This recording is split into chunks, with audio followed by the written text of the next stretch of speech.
akibat tambang timah telah terjadi kerusakan lingkungan karena telah masuk kriteria baku kerusakan berdasarkan PP nomor 150 tahun 2000 untuk kriteria kerusakan parameter erosi tanah, baku permukaan dan solum tanah. Pada hari ini telah dijadwalkan, telah kami bacakan penuntut umum. Penuntut umum telah membacakan dakwaan atas nama terdakwa Hardy Muiz. Yang bersangkutan adalah didakwa dengan pasal primer, yaitu pasal 2 Undang-Undang Tipikor, Undang-Undang Tipikor, subsidiar pasal 3 Undang-Undang Tipikor.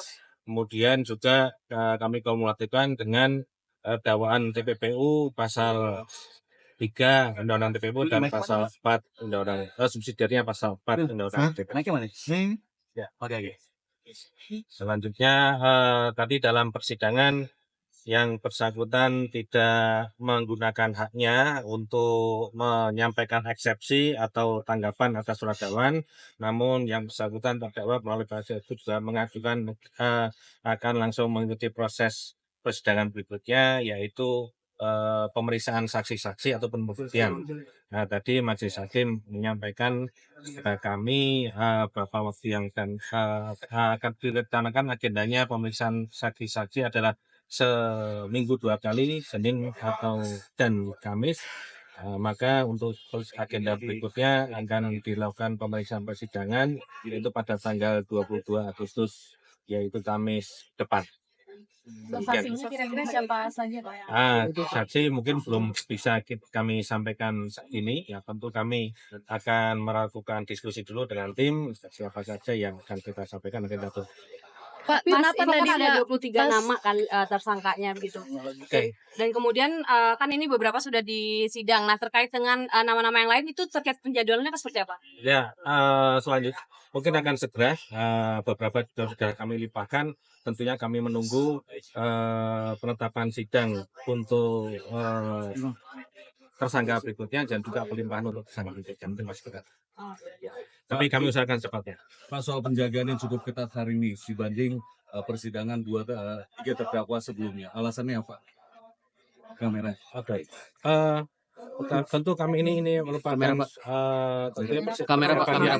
Ini dari pihak penjagaan tentunya kita melihat animo dari masyarakat juga banyaknya masyarakat, dan itu penjagaan tapi koordinasi hasil koordinasi kami dengan pihak pengadilan. Ya.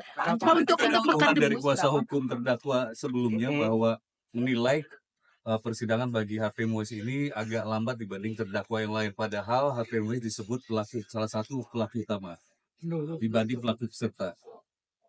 Kamera Pak. Menurut kuasa hukum terdakwa yang lain, Yang agak lambat apa ya? Baru disidangkan sekarang.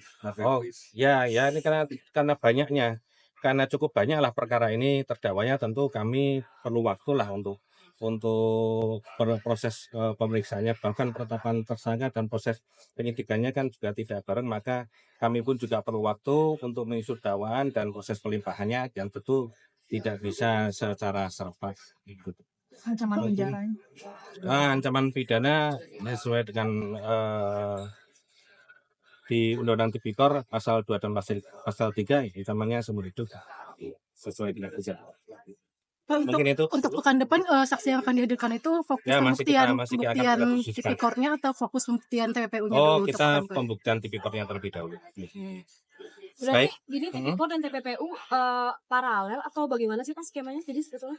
Ya, terdakwa ini didakwa dengan dakwaan kumulatif, yaitu dakwaan Tipikor dan dakwaan TPPU. Tentunya pembuktiannya kita membuktikan baik dakwaan kami Tipikor dan juga TPPU dalam satu rangkaian proses persidangan dari mulai dakwaan sampai nanti penuntutan. Nah, nanti proses pembuktiannya dengan sedemikian banyak saksi tentu tidak bisa bersama-sama. Ya, jadwalnya tadi Majelis Hakim menyampaikan akan dijadwalkan seminggu 2 kali, tapi nanti kita ikuti proses persidangan. Baik, demikian. Pak, kenapa tadi kuasa hukum menolak pas JPU membacakan tas brandednya Sandra Dewi, Pak? Ada penolakan dari kuasa hukum untuk nggak dibacakan? Ya, saya itu mungkin ditanyakan ke penasihat hukum ya. Baik, Yes. mungkin itu. Terima Terima kasih. kasih, Pak.